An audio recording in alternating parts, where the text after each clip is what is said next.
I hear this a lot. I'm working like crazy and nothing is happening. And you know what? They're usually working hard, really, really hard. But they are working on the wrong things at the wrong time. Today I'm going to show you exactly how to fix that with something I call funnel focus. I'm the founder of Vivino, the world's largest wine app and community with over 70 million users all over the world. But before we succeeded, we made every mistake in the book. The biggest one, spreading us too thin. We were working on everything. The app, the wine database, partnerships, marketing, everything at once. It nearly killed us. Today I'm going to show you how to avoid that trap. Most founders know they need focus, but they do focus on the wrong things at the wrong time. By the end of this video, I'm going to show you exactly where to put your limited resources for maximum impact. And I'll show you exact examples of how we used it, going from nearly failing to dominating the market. Every startup has the same problem, limited resources. You'll never have enough people, enough money, or enough time. Sorry, that's just the game. And you know what? Even if you raise millions and millions of dollars, it's still a problem. In fact, it can often get worse when you raise a lot of money because you have to pick between all these options. Having less resources can sometimes make it easier to prioritize your resources. But here's what kills a lot of startups. They try to do everything at once. They see 10 problems and try to fix all 10 of them. I was talking to a founder last week, an app that only had 50 active users. Still, he was working on improving retention, creating a premium version, optimizing the backend for scale, adding new features, running marketing campaigns. Now that's a lot. Guess what? None of it worked. He was focused on fixing problems for a nearly non-existent user base. That's exactly how you fail. And I see this all the time. Founders that worked for years, did amazing work, and still fail. Not because they didn't work hard enough, but because they worked on the wrong things, in the wrong order, at the wrong time. This system will tell you exactly what to focus on when. The solution is what I call funnel focus. It's a simple 4-step process that tells you exactly where to put your resources. And when I say simple, I mean simple. Doesn't mean it's easy though. It will require some real discipline. Number 1, map the funnel. First, you need to map the funnel. A funnel starts with something you can influence and ends with whatever you want your users to do. The key here is what you can influence. Don't include things that are out of your control. Let me show you what I mean with Vivino in the early days. Top of funnel,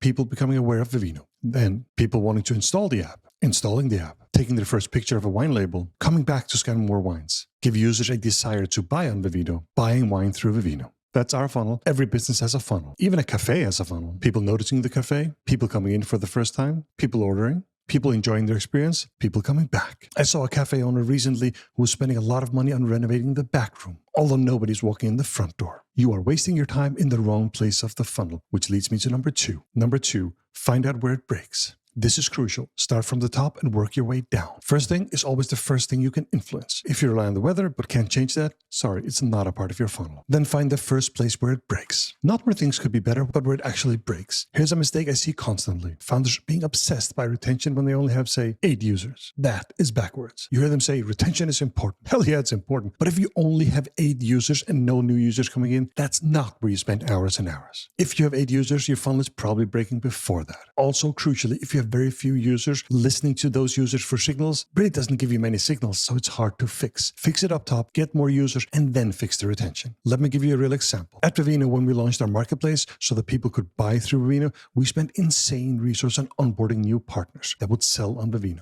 This way, we could have more wines available for sale on Vivino. And we could add more big green buy now buttons. We thought with all these big green buttons, people would start buying. Guess what? That didn't happen. We kept using all the resources, but people were not buying. It just didn't work. This clearly wasn't our funnel breaking point. We had missed a step in the funnel. We thought it looked like this. People coming back to scan more wines and then suddenly buying. Actually, it looked like this. People coming back to scan more wines, but here's the missing one. Give our users a desire to buy on Vivino.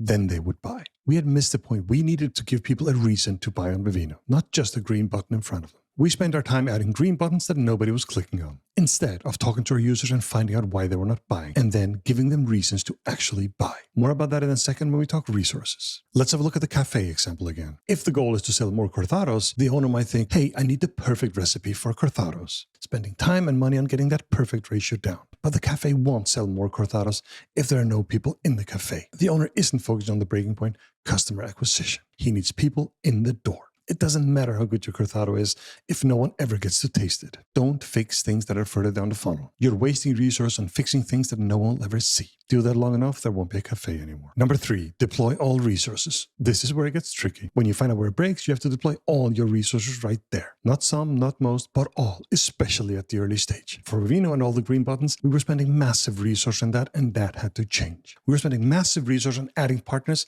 It was just not working. This was not where the funnel was breaking. So we paused our new partner program, our marketplace development, and everything else related. Our marketplace team would ask, how can you be a marketplace and not add any new partners? But the thing is, if people aren't buying wine, it doesn't matter how many partners you have. The funnel is breaking somewhere else. Instead, we deploy our research towards communicating with our users, telling them why they should buy on Vivino. It's hard to stop a task that you think is important, but don't do what's important. Do what's most important. That's how you win. Have the courage to ignore everything else. I learned this from a mentor early on. He asked, what if you could only work on one thing this month?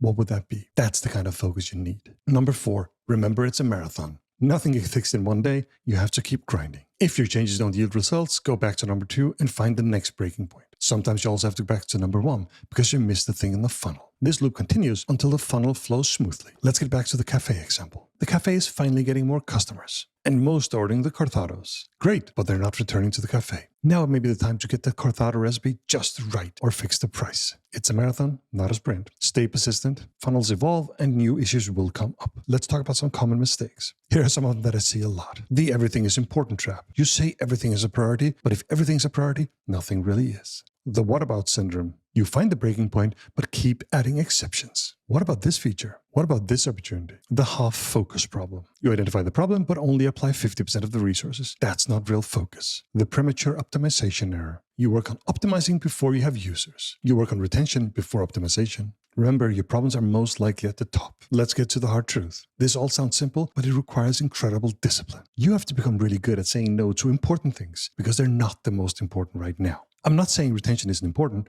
I'm not saying customer support isn't important. I'm saying there is an order to things, and doing things in the wrong order might just kill your startup. Remember, you always have limited resources, so stay funnel focused. Number 1, map the funnel. What's the first thing you influence and what's your ultimate goal? Number 2, find out where it breaks and be honest about this. Number 3, deploy all resources. Put all resources on fixing that breaking point. Number 4, remember it's a marathon. Comment below and tell me where your funnel breaks. Tell me about your biggest challenge. Now stop watching, go build something or fix that bloody funnel.